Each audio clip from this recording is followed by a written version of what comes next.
বাংলাদেশের মানুষের মত প্রকাশের স্বাধীনতা, সংগঠন করার স্বাধীনতা নিশ্চিত করতে হবে।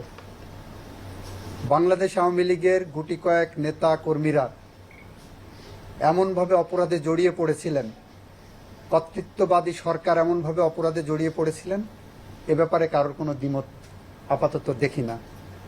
তবে তাদের অপরাধের বিচার ভিন্নভাবে হবে। তাদের অপরাধের বিচার যেভাবে রাষ্ট্রীয় আইন আছে সেভাবে করবেন।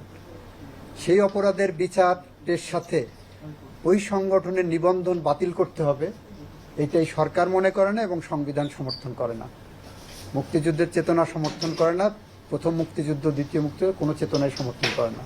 সুতরাং আমরা এই নিবন্ধন বাতিলের বিরুদ্ধে, কারণ এই সরকার সিভিল রাইটস প্রোটেক্ট করার জন্যই, গণতন্ত্র পুনরুদ্ধারের জন্য, মানুষের মত প্রকাশের স্বাধীনতার জন্যই দায়িত্ব নিয়েছেন।